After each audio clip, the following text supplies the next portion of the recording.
But there is one continent that seems uninterested in the hype over the Seattle-based coffee chain. And that continent is Australia. It's proven to be one of the toughest markets in the world to break into. So tough, in fact, that Starbucks closed more than 2/3 of its stores on the continent back in 2008. So what went so wrong with Starbucks in Australia? Hey guys, welcome back to another episode with Learning English with the News. In today's episode, you are going to learn why Starbucks failed back in 2008 while learning these new vocabulary words / phrases. With that, let's get down to business. But there is one continent that seems uninterested in the hype over the Seattle-based coffee chain. And that continent is Australia. So our first word is hype. This means the great promotion of something or someone. Let's look at an example. So there is one continent that seems uninterested in the hype over the Seattle-based coffee chain, Starbucks. And that continent is Australia. So what does this mean? Basically, Starbucks is trying to create a lot of hype. They're trying to create an image for themselves that they're a great cafe, that they have great drinks, and they have great desserts, and that people should be really excited to have a Starbucks in their town or in their city. But Australians aren't quite convinced. They don't seem so excited for Starbucks coming to Australia. It's proven to be one of the toughest markets in the world to break into. So tough, in fact, that Starbucks closed more than 2/3 of its stores on the continent back in 2008. So what went so wrong with Starbucks in Australia? Number 2, break into. If you like to watch shows like CSI or other crime-related dramas, you probably have heard of this phrase before, which means to illegally enter a building or a home. However, in this situation, the meaning is a little bit different. It still means to enter, but not illegally. It means to enter the Australian business market in this situation. So let's look at an example. Australia is proven to be one of the toughest markets in the world to break into. What this means is that if you are a foreign company and you want to try to do business in Australia, it's not very easy to enter the Australian market. I think one of the problems for Starbucks, and it's true for a lot of businesses that have been successful in one country, is that they thought that their business model could just roll out to a different environment and there was no need for them to adjust. Number 3, roll out.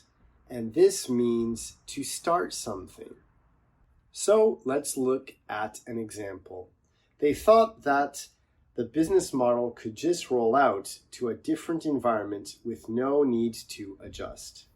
So what the man is saying in this video is that when Starbucks rolled out its business model, when it started its business model in Australia, it was using the exact same model based in America, which is probably why it didn't work very well.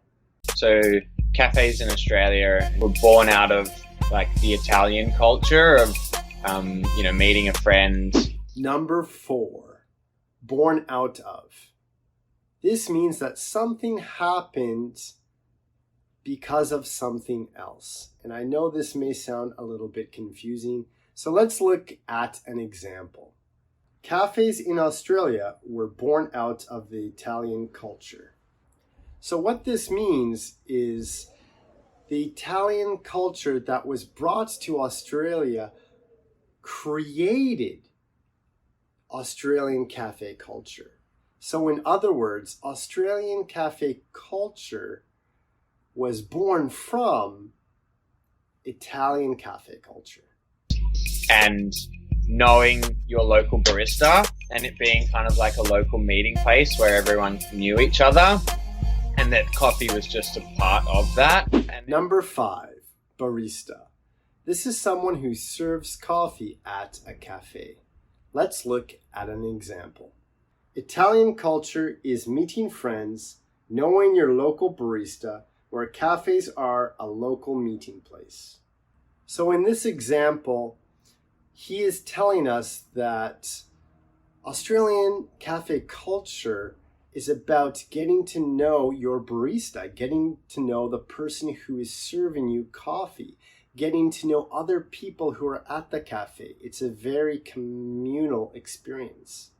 In other words, coffee is a very social experience where you get to know the person who is serving you coffee as well as others in the cafe. And then Starbucks came in with what is more of an American style like coffee culture, which is essentially just like coffee is a product, coffee is a commodity, coffee is like to like perk me up in the morning. It's caffeination. Number 6, commodity. This means something that you can buy or sell. In other words, a product. So let's look at an example. More of an American style. Coffee is a product. Coffee is a commodity. So here we have one of the Australian cafe owners telling us a difference between American cafe culture and Australian cafe culture, where Americans see coffee as simply a product that you drink to get energized.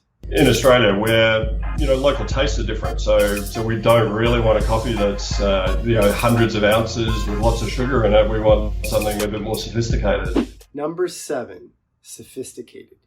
This word means something that is not simple. So someone who is complex or something that is complex. Let's look at an example. In Australia, we don't want coffee with hundreds of ounces of sugar. We want something more sophisticated. And so when you come in with this big like, hey, we're going to open all these cafes and they're all going to be to-go focused, it just was the complete wrong market for what the Australian was used to. Number 8, to go. This means to eat or drink something outside of the restaurant. So let's look at an example. So when you come in with this idea that we are going to open all the cafes and they're going to all be to-go focused, it just was the complete wrong market. So here again, we are seeing the difference between American cafe culture and Australian cafe culture, where in American cafe culture, to-go is very popular, whereas in Australia, they prefer to sit down at the cafe and enjoy their cup of coffee. So there you have it, guys. Starbucks failed in Australia back in 2008 because they failed to adapt their business model to the Australian market's needs and wants. Simply put, they just didn't understand the Australian cafe culture. So guys, don't stop now. Keep watching to learn more English with the news. Check out this video right here to learn about Zoom fatigue.